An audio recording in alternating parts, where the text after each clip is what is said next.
ಆ ಬದುಕನ್ನು ಅವ್ರು ಅರ್ಥ ಮಾಡ್ತಾ ಮಾಡ್ತಾ ಸ್ವಲ್ಪ ಶ್ರಮ ಹಾಕೋದನ್ನು ಕಲ್ತ್ಕೊಂಡವರು ಒಳ್ಳೇದಾಗುತ್ತೆ.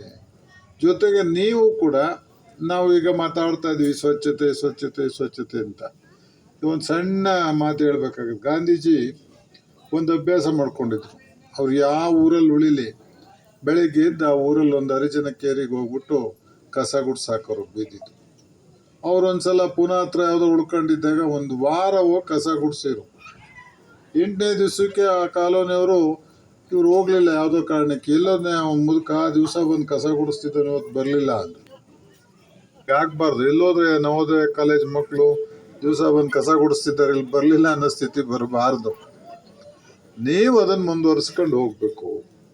ನೀವೇನಾದ್ರು ಅದರಿಂದ ಸ್ವಲ್ಪ ಮೋಟಿವೇಟ್ ಆಗಬೇಕು, ಸ್ಫೂರ್ತಿ ಪಡಿಬೇಕು. ನಮ್ಮ ಮಕ್ಕಳು, ಕಾಲೇಜ್ ಹೋದ ಮಕ್ಕಳೇ ಬಂದು ನಮ್ಮ ಮನೆ ಮುಂದೆ ಕಸ ಗುಡಿಸ್ತವೆ, ನಾವು ಮಾಡೋ ಕಸನ ನಾವು ಕ್ಲೀನ್ ಮಾಡ್ಕೊಳೋದು ಒಳ್ಳೇದಲ್ವ ಅಂತ ಒಂದು ತಲೆಗೆ ತಗೋಬೇಕು ನೀವು. ಎರಡನೇದು, ನಾನು ಭಾಳ ನೋವಿಂದ ಹೇಳ್ತೀನಿ, ನಾನೊಂದ್ಸಲ ಮಾತಾಡ್ತಾ ಹೇಳ್ತಾ, ವೈಯಕ್ತಿಕವಾಗಿ ಶುದ್ಧವಾಗಿರೋರು, ಕ್ಲೀನಾಗಿರೋರು ಪ್ರಪಂಚದಾಗ ಯಾರೂ ಇಲ್ಲ. ನೀವು ಯುರೋಪ್ಗೆ ಹೋಗಿ, ಅಮೆರಿಕಕ್ಕೆ ಹೋಗಿ, ಮುಸ್ಲಿಂ ಕಂಟ್ರೀಸ್ಗೆ ಹೋಗಿ, ಒಂದು ಬಟ್ಟೆನ ಒದ್ದೆ ಮಾಡ್ಕೊಂಡು ಮೈ ಒರೆಸ್ಬಿಟ್ಟು ಇಟ್ಬಿಡ್ತಾರೆ ಅವ್ರು, ಆಗೋಯ್ತು ಅವ್ರ ಸ್ನಾನ. ನಾವು ಹಂಗಲ್ಲ, ಬೆಳಗ್ಗೆ ಎದ್ದು ಸ್ನಾನ ಮಾಡಿ ದೇವ್ರಿಗೆ ಪೂಜೆ ಮಾಡಿ ದಿವಸ ಆರಂಭ ಮಾಡ್ತೀವಿ. ಅಷ್ಟು ಶುದ್ಧರು ನಾವು. ಆದರೆ ನಮ್ಮಷ್ಟು ಕೊಳಕು ಸಾರ್ವಜನಿಕವಾಗಿರೋರು ಪ್ರಪಂಚದಾಗ ಯಾರೂ ಇಲ್ಲ. ಬಹುಶಃ ಪ್ರಪಂಚದಲ್ಲಿ ಎಲ್ಲೂ ಈ ದೇಶದಷ್ಟು ಕೊಳಕು ಬೀದಿಗಳು, ಕೊಳಕು ಸ್ಥಿತಿನ ನಾವು ನೋಡಲೇ ಇಲ್ಲ. ನಾವು ಕಷ್ಟಪಟ್ಟು ಕಸ ಗುಡಿಸ್ತೀವಿ ಮನೆದು, ಅಲ್ಲಿಂದ ಒಂದು 10 ಮಾರು ಮುಂದಕ್ಕೆ ಹೋಗಿ ಸುಸ್ತಾಗಿ ಮನೆ ಮುಂದೆ ಹಾಕ್ತೀವಿ. ಯಾಕೆಂದರೆ ನಾಳೆ ಕಸ ಗುಡಿಸೋ ಕೆಲಸ ಇಲ್ದಂಗೆ ಆಗ್ಬಿಡುತ್ತೆ. ಮತ್ತೇನಾದ್ರು ಧೂಳು ಗಾಳಿಗೆ ಬರದೇ ಹೋದರೆ ಮನೆ ಏನು ಮಾಡೋದು, ನಮಗೆ ಕೆಲಸ ಬೇಕು ಅಂತ ಮಾಡಿರುವ ವಾಂತಿ ಭೇದಿ ತಪ್ಸೋಕ್ಕಾಗಲ್ಲ. ಎಲ್ಲಿ ಮನೆ ಮುಂದೆ ಕೊಳಕಿರುತ್ತೆ, ಅಲ್ಲಿ ಕೆಮ್ಮು ಶುರುವಾಗುತ್ತೆ, ಅದು ಟೈಫಾಯ್ಡ್ ಆಗುತ್ತೋ, ಟ್ಯೂಬರ್ಕುಲೋಸಿಸ್ ಆಗುತ್ತೋ ನಾವು ಹೇಳಕ್ಕೆ ಬರೋದೇ ಇಲ್ಲ. ಧೂಳು ಅನ್ನೋದು ಒಂದು ಸಲ ಮನಸ್ಸು ಒಳಕ್ಕೆ ಹೋದರೆ ಏನೇನು ಪರಿಣಾಮಗಳು ಬೀರುತ್ತೆ ಅಂತ ನೀವು ಕಲ್ಪಿಸ್ಕೊಳಕ್ಕಾಗಲ್ಲ. ಇವತ್ತು ಲಂಗ್ ಡಿಪೆಂಡೆಂಟ್ ಎಷ್ಟು ಕಾಯಿಲೆಗಳಿಗೆ ನಾವು ಇವತ್ತು ಈಡಾಗ್ತಿದ್ದೀವಿ, ನೀವು ಯೋಚನೆ ಮಾಡಿಲ್ಲ. ಉಸಿರಾಡೋ ಗಾಳಿ ಶುದ್ಧವಾಗಿದ್ದರೆ, ಕುಡಿಯೋ ನೀರು ಶುದ್ಧವಾಗಿದ್ದರೆ, ನಾವಿರೋ ವಾತಾವರಣ ಭಾಳ ಚೆನ್ನಾಗಿದ್ದರೆ ಅನೇಕ ಕಾಯಿಲೆಗಳನ್ನ ನಾವು ತಡೆಗಟ್ಟಲಿಕ್ಕೆ ಸಾಧ್ಯ ಆಗುತ್ತೆ. Prevention is better than cure ಅಂತೀವಿ. ತಡೆಗಟ್ಟೋದು ವಾಸಿ ಮಾಡ್ಕೊಳೋದಕ್ಕಿಂತ ಭಾಳ ಒಳ್ಳೆಯದು. ವಾಸಿ ಮಾಡ್ಕೋಬೇಕಾದ್ರೆ ನಿಮ್ಮ ದುಡ್ಡು ಖರ್ಚಾಗುತ್ತೆ, ನಿಮ್ಮ ಮೈ ನೋಯುತ್ತೆ, ಶರೀರ ಬಲಹೀನ ಆಗುತ್ತೆ. ಅದೆಲ್ಲದಕ್ಕಿಂತ ಬರದಾಗಿರೋದು ಭಾಳ ಶ್ರೇಷ್ಠ ಅನ್ನೋದು ನಾವು ಅರ್ಥ ಆಗುತ್ತೆ. ಬರದಾಗಿರಬೇಕು ಅಂದರೆ ಒಂದೇ ಮಂತ್ರ, ನಾವು ಒಂದನೇದಾಗಿ ಕ್ಲೀನಾಗಿರಬೇಕು. ಏಳನೇದಾಗಿ ಶರೀರಕ್ಕೆ ಏನಾದರೂ ವ್ಯಾಯಾಮ ಆಗಬೇಕು. ಶರೀರ ಸ್ವಲ್ಪ ವ್ಯಾಯಾಮ ಆಗಬೇಕು. ಯೋಗಾಸನ ಮಾಡ್ತಿರೋ, ವ್ಯಾಯಾಮ ಮಾಡ್ತಿರೋ ವಿದ್ಯಾರ್ಥಿಗಳು ಮಾತ್ರ NSS ಬಂದಿರತಕ್ಕಂಥವ್ರು ಮಾತ್ರ ಮುಂದೆ ಕೂತ್ಕೊಳ್ತಾ ಇದ್ರು. ಅಂಥ NSS ಕ್ಯಾಂಪ್ಗಳನ್ನು ನೋಡಿ ಏನಪ್ಪ ಈ ಥರ NSS ಕ್ಯಾಂಪ್ ನಡೀತಿದೆ ಅಂತ ಅನ್ನಿಸ್ತಾ ಇತ್ತು. ಆದರೆ ಇದೆಲ್ಲ ದಿಕ್ಕನ್ನು ಗೋಪಾಲನಹಳ್ಳಿ NSS ಕ್ಯಾಂಪ್ ಬದಲಾಯಿಸ್ಬಿಟ್ಟಿದೆ. ಇದು ಹಬ್ಬದ ರೀತಿಯಲ್ಲಿ ಬದಲಾಗ್ಬಿಟ್ಟಿದೆ. ಪ್ರತಿದಿನ ಊರವರೆಲ್ಲ ಹಬ್ಬದ ರೀತಿಯಲ್ಲಿ ವಿದ್ಯಾರ್ಥಿಗಳ ಜೊತೆ ಹೊಂದ್ಕೊಳ್ಳೋದು ಎಲ್ಲೂ ಕೂಡ ಈ ರೀತಿ ನಡೆದೇ ಇಲ್ಲ ಅನಿಸುತ್ತೆ. ಅಂಥ ಒಂದು ಇತಿಹಾಸವನ್ನು ಗೋಪಾಲನಹಳ್ಳಿ ಸೃಷ್ಟಿ ಮಾಡಿದೆ. ಹೆಸರಿಗೆ ತಕ್ಕಂತೆ ಗೋಪಾಲನಹಳ್ಳಿ ಅಂತಂದರೆ ಯಾವುದೇ ಕೆಲಸ ಹಿಡಿದ್ರು ಕೂಡ ಅದನ್ನು ಯಶಸ್ವಿಯಾಗಿ ಮಾಡ್ತಕ್ಕಂಥ ಹಳ್ಳಿ ಅಂತ ಅಂದರೆ ಅದು ಗೋಪಾಲನಹಳ್ಳಿ. ಯಾಕೆಂದರೆ ಸಿರಿಧಾನ್ಯ ಬೆಳೀತಾ ಇದ್ರು ಒಂದು ಕಾಲದಲ್ಲಿ. ರಾಜ್ಯ ಮಟ್ಟದಲ್ಲಿ ಸಿರಿಧಾನ್ಯದ ಹೆಸರನ್ನು ಕೊಂಡೊಯ್ದಾರೆ ಇವರು. ಆಗಿನ್ನೂ ಜನ ಏನಪ್ಪ ಹೀಗೆ ಅಂತ ಅನ್ನೋ ಸ್ಥಿತಿನಲ್ಲಿದ್ದಾಗ ಹುಡುಕೊಂಡು ಬರ್ತಾ ಇದ್ರು. ಗೋಪಾಲನಹಳ್ಳಿನಲ್ಲಿ ಸಿರಿಧಾನ್ಯ ಸಿಗುತ್ತೆ. ತುಂಬ ಜನ ಕೇಳ್ತಾ ಇದ್ರು, ಎಲ್ಲಿದೆ, ಈಗ ಬೆಳೀತಾ ಇದ್ದಾರೆ ಈ ರೈತರು, ಹಿಂಗೆ ಯಶಸ್ಸಿನ ಮಟ್ಟಕ್ಕೆ ತಗೊಂಡೋಯ್ದಂಥದ್ದು. ಮತ್ತು ಪಶುಸಂಗೋಪನೆ ರಘುವಣ್ಣರು ಹೇಳ್ತಿದ್ರು, ಹೈನುಗಾರಿಕೆಗಳಲ್ಲಿ ಕೂಡ ನಮ್ಮೂರು ತುಂಬ ಚೆನ್ನಾಗಿದೆ.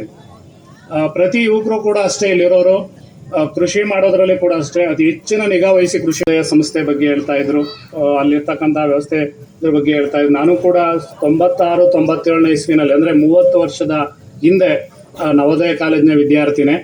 ನಾನು NSS ಕ್ಯಾಂಪ್ನಲ್ಲಿ ಭಾಗವಹಿಸಿದ್ದವನೇ. ಇವತ್ತು ನನ್ನ ವಿದ್ಯಾರ್ಥಿಗಳು ಕೂಡ, ನಮ್ಮ ಕಾಲೇಜಿಂದ ಬಂದವರು ಕೂಡ ಇಲ್ಲಿ ತುಂಬ ಜನ ವಿದ್ಯಾರ್ಥಿಗಳು ಇಲ್ಲೇ ಕುಂತಿದ್ದಾರೆ. NSS ಕ್ಯಾಂಪ್ನಲ್ಲಿ ನಾವು ತುಂಬ ಬದಲಾವಣೆಗಳನ್ನು ಕಂಡಿದ್ದೀವಿ. ನಮಗೆ ಫಸ್ಟ್ ಇಯರ್ನವರು, ಸೆಕೆಂಡ್ ಇಯರು, ಫೈನಲಿ 3 ಬ್ಯಾಚ್ಗಳು ಗೊತ್ತೇ ಆಗ್ತಿರ್ಲಿಲ್ಲ. ಆದರೆ NSS ಕ್ಯಾಂಪಿಗೆ ಬಂದಾಗ ಎಲ್ಲರೂ ಪರಿಚಯ ಆಗುತ್ತೆ, ವಿಶ್ವಾಸ ಬೆಳೆಯುತ್ತೆ. ನಾವು ಇರೋವರೆಗೆ ಅವ್ನು ಜ್ಞಾಪದಲ್ಲಿ ಉಳ್ಕೊಳ್ಳೋದು ಕ್ಯಾಂಪ್ನಲ್ಲಿ ಇರೋರು. ಯಾಕೆಂದ್ರೆ 8 ದಿನ ಇರ್ತೀವಿ, ಜೊತೆಲಿ ಊಟ ಮಾಡ್ತೀವಿ. ಕೆಲವು ಸರಿ ಒಂದೇ ತಟ್ಟೆ ಹಿಡ್ಕೊಂಡು 2-3 ಜನ ಊಟ ಮಾಡ್ತಿರ್ತಾವೆ ಮಕ್ಕಳು. ಅದು ಬೇರೆ ಕಡೆ ಎಲ್ಲೂ ಸಾಧ್ಯನೇ ಇಲ್ಲ, ಆಯಿತೋ ಇಲ್ಲ. ಆ ಥರದ ಹೊಂದಾಣಿಕೆಗಳೆಲ್ಲ NSS ಕ್ಯಾಂಪ್ನಲ್ಲಿ ನಡೆಯುತ್ತೆ. ಎನ್ ಎಸ್ ಎಸ್ ಕ್ಯಾಂಪ್ ಏನು ವಿದ್ಯಾರ್ಥಿಗಳಿದ್ದಾರೆ ಅವ್ರ ವ್ಯಕ್ತಿತ್ವವನ್ನು ಬದಲಾಯಿಸ್ತಕ್ಕಂಥ ಶಕ್ತಿ ಎನ್ ಎಸ್ ಎಸ್ ಕ್ಯಾಂಪ್ ಇದೆ. ಅವ್ರು ತುಂಬ ಬದಲಾವಣೆಗಳಾಗ್ತಾರೆ. ಜನರ ಜೊತೆ ಹೊಂದ್ಕೊಳ್ಳೋದಾಗ್ಬೋದು, ಹೇಗೆ ವೇದಿಕೆಗಳಲ್ಲಿ ಮಾತಾಡುವಂಥದ್ದಾಗ್ಬೋದು, ರಾಜಕೀಯ ಪ್ರಜ್ಞೆ ಆಗ್ಬೋದು, ತುಂಬ ತಿಳುವಳಿಕೆ ಮಕ್ಕಳಲ್ಲಿ ಬರುತ್ತೆ ಈ ಮೊಬೈಲ್ ಗೀಳನ್ನು ಬಿಟ್ಟು. ಒಂದು ಇತಿಹಾಸ ಬಹುಶಃ ದಿನೇಶನ ಹೇಳ್ತಾ ಇತ್ತು, ನಾವು ಈ ಕಾಲೇಜಿನ ವಿದ್ಯಾರ್ಥಿ ಅಂತೇಳಿ. ನಾನು ಕೂಡ ಇದೇ ಕಾಲೇಜಿನ ವಿದ್ಯಾರ್ಥಿ ಅಂತ ಹೇಳ್ಕೊಳ್ಳೋದಕ್ಕೆ ಒಂದು ಖುಷಿ ಆಗುತ್ತೆ. ಇಂಥ ಅನೇಕ ಈ ತಾಲೂಕಿಗೆ ಶೈಕ್ಷಣಿಕವಾಗಿ ಸಾಂಸ್ಕೃತಿಕವಾಗಿ ಒಂದು ಇತಿಹಾಸವನ್ನು ಬರೆದಂತಹ ಕಾಲೇಜು. ಇವತ್ತು ಅನೇಕ ಜನ ಗ್ರಾಮೀಣ ಭಾಗದ ಬಡ ವಿದ್ಯಾರ್ಥಿಗಳು ಬದುಕನ್ನು ಕಟ್ಕೊಂಡಿದ್ದಾರೆ. ಅಂದರೆ ಬಹುಶಃ 1982ರಲ್ಲಿ ಆರಂಭವಾದಂಥ ಸಂಸ್ಥೆ ಅನೇಕ ಹಳ್ಳಿ ಮುಖದಿಂದ ಬರ್ತಾರೆ. ನಮ್ಮ ಬಾಚಲು ವಿದ್ಯಾರ್ಥಿಗಳು ಇವತ್ತು ಪೊಲೀಸ್ ಆಗಿದ್ದಾರೆ, KS ಆಫೀಸರ್ಗಳಾಗಿದ್ದಾರೆ. ಅವರೆಲ್ಲರಿಗೂ ಕೂಡ ಒಂದು ವಿದ್ಯೆಯನ್ನು ದಾರಿಯಲ್ಲಿ ಕೊಟ್ಟಂತಹ ಒಂದು ಸಂಸ್ಥೆ. ಬಹುಶಃ ಅದಕ್ಕೆ ಪ್ರೇರಕ ಶಕ್ತಿಯಾಗಿ ನಿಂತಿದ್ದು ನಮಗೆ ಅವತ್ತಿಂದಲೂ ಕೂಡ ಮಾಧುಸ್ವಾಮಿ ಸರ್ ಅವರೇ.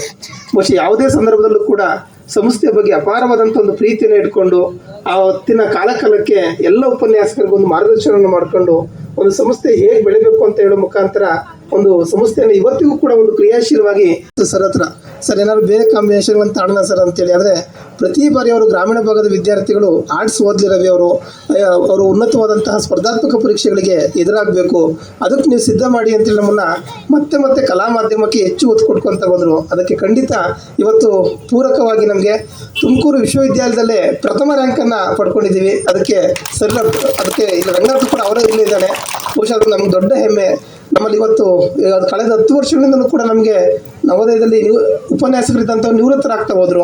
ಆದರೆ ಅವರ ನಡುವೆನೂ ಕೂಡ ಬಹುಶಃ ಎಲ್ಲೂ ಕೂಡ ಉಪನ್ಯಾಸಗಳಿಗೆ ತೊಂದರೆ ಆಗದಂಗೆ ಶೈಕ್ಷಣಿಕವಾಗಿ ನಾವೆಲ್ಲೂ ಕೂಡ ಹಿಂದೆ ಬೆಳೆದಲೇ ತುಮಕೂರು ವಿಶ್ವವಿದ್ಯಾಲಯದ ರ್ಯಾಂಕ್ ಪಟ್ಟಿಯಲ್ಲಿ ಸದಾಕಾಲ ನಾವು ಒಂದು ಹೆಸರನ್ನು ಉಳಿಸ್ಕೊತಾನೆ ಬಂದು ಅದಕ್ಕೆ ಪ್ರೇರಕ ಶಕ್ತಿ ನಮಗೆ ಸರ್ ಅವರು.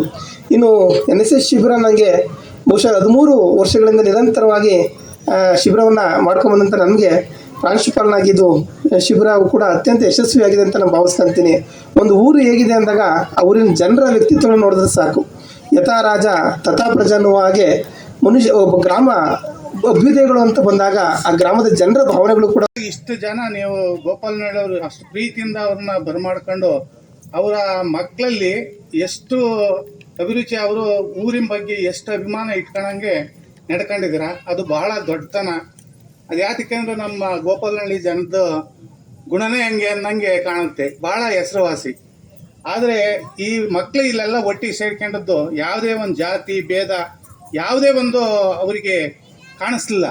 ಪಾಪ ಒಂದು ಮುಸ್ಲಿಮ್ಸ್ ಹೆಣ್ಮಗುನೇ ಹೇಳ್ತಾ ಇತ್ತು, ಎಷ್ಟು ಅವರಲ್ಲಿ ಪ್ರೀತಿ ವಿಶ್ವಾಸ ಉಳ್ಕೊಂಡೈತೆ ನೋಡಿ, ಯಾವ ಜಾತಿ ಭೇದ ಯಾವುದೂ ಬರೋದಿಲ್ಲ. ಇದೆಲ್ಲ ಮತ್ತೊಬ್ಬ ಹುಡುಗ ಹೇಳ್ತಿದ್ದ, ನಮ್ಮ ವಿದ್ಯಾಸಂಸ್ಥೆಯಲ್ಲಿ ಓದ್ತಾ ಇರೋದೇ ನನ್ನ ಪುಣ್ಯ ಅಂತಂದ. ನಿಜವಾಗ್ಲೂ ಅದು ಅರ್ಥ ಮಾಡ್ಕೋಬೇಕು. ಆ ಸಂಸ್ಥೆಯಲ್ಲಿ ಅಧ್ಯಕ್ಷರಾಗಿ ಆ ಸಂಸ್ಥೆ ನವೋದಯ ವಿದ್ಯಾಸಂಸ್ಥೆ ಅಂತಂದರೆ ಭಾಳ ಹೆಸರು. ಇವತ್ತು ನಾವು ನವೋದಯ ವಿದ್ಯಾಸಂಸ್ಥೆಯಲ್ಲಿ ಡೈರೆಕ್ಟರ್ ಆಗಿದ್ದೀವಿ. ನಿಜವಾಗ್ಲೂ ಅವ್ರ ಜೊತೆಲಿ ಇರೋದಕ್ಕೆ ನಮಗೆ ಭಾಳ ಹೆಮ್ಮೆ. ಏದಕ್ಕೆಂದರೆ ಇಂಥ ಒಬ್ಬ ಮೇಧಾವಿ ಅವ್ರ ಜೊತೆಲಿ ನಾವು ಇದೀವಲ್ಲ, ಅವ್ರ ಜೊತೆ ಹಿಂದೆ ಮುಂದೆ ತಿರುಗಿರೋ ಗೌರವ ಜಾಸ್ತಿ. ಎಲ್ಲಿ ಹೋದ್ರೂ ಮಾಧುಸ್ವಾಮಿ ಕಡೆಯವರು ಇರುವಂತಂದರೆ ಅಷ್ಟು ಗೌರವ ಕೊಡ್ತಾರೆ. ಅದೇ ಈಗ ನೀವು ಗೋಪಾಲನಹಳ್ಳಿ ರಾಯರು ಎಷ್ಟು ಅವ್ರ ಬಗ್ಗೆ ಗೌರವ ಇಟ್ಕೊಂಡಿದ್ದೀರಾ. ಈಗ ಅವರು ಅಷ್ಟೇ ಈ ಶಿಬಿರನ ಇಲ್ಲಿಗೆ ಹಾಕ್ಬೇಕಾದ್ರೆ ಯೋಚನೆ ಮಾಡ್ತಾರೆ, ಯಾವ ಊರು ನಮಗೆ ಅಭಿಮಾನ ಇರ್ತಕ್ಕ. ರಾಜ್ಯದಲ್ಲಿ ಈ ನವೋದಯ ವಿದ್ಯಾಸಂಸ್ಥೆಯಿಂದ ಬೆಳೆತಕ್ಕಂಥವ್ರು ಯಾವ ದೊಡ್ಡ ಹುದ್ದೆಯಲ್ಲಿದ್ದಾರೆ. ಇವತ್ತೆಲ್ಲ ನೆನೆಸ್ಕೊಂತಾರೆ, ನಾವೆಲ್ಲಿದ್ದೀವಿ, ಎಲ್ಲಿಂದ ಬಂದ್ವಿ ಅಂತಂದರೆ ಮಾಧುಸ್ವಾಮಿ ಅವರ ಮಾಧುಸ್ವಾಮಿ ಅವ್ರ ಸ್ಕೂಲಿಂದ ನಾವು ಬಂದಿದ್ದೀವಿ ಅನ್ನೋದು ಭಾಳ ಜನ ಇವತ್ತು ಹೊರಗಡೆನೂ ಹೇಳ್ಕೊಂತ ಇದ್ದಾರೆ. ಇವತ್ತು ಈಗ ಉದಾಹರಣೆಗೆ ನಮ್ಮ ದಿನೇಶ್ ಹೇಳಿದರು, ದಿನೇಶು ಅಲ್ಲೇ ಬಂದವರು. ಇಂಥವ್ರು ಭಾಳ ಜನ ವಿದ್ಯಾರ್ಥಿಗಳು ದೊಡ್ಡ ಬೆಳ್ಕೊಂಡಿದ್ದಾರೆ. ಇದು ಯಾತಕ್ಕೋಸ್ಕರ ಮಾಧುಸ್ವಾಮಿ ಅವರು ಮುಂದಿನ ಫ್ಯೂಚರು ಎಲ್ಲದನ್ನೂ ಅರ್ಥ ಮಾಡ್ಕೊಂಡು ಮುಂದಿನ ಯಾವುದೇ ಮಕ್ಕಳು ಅವರು ಎಷ್ಟೇ ಒತ್ತಡ ಕೆಲಸಗಳಿದ್ರೂ ನಮ್ಮ ಸಂಸ್ಥೆಯಲ್ಲಿ ಬಂದು ಕೂತ್ಕೊಂಡು ಪ್ರತಿಯೊಬ್ಬ ವಿದ್ಯಾರ್ಥಿನೂ ಕರೆಸಿ ಅವನೇನು ಓದ್ತಾ ಇದ್ದಾನೆ, ಟೀಚರ್ಸು ಅವ್ರ ಮನೆಯವ್ರನ್ನ ಎಲ್ಲ ಕರೆಸಿ ಅವರು ಜವಾಬ್ದಾರಿಯಾಗಿ ಇದು ಮಾಡ್ತಾರೆ. ಏನಕ್ಕೋಸ್ಕರ ಮಾಡ್ತಾರೆ?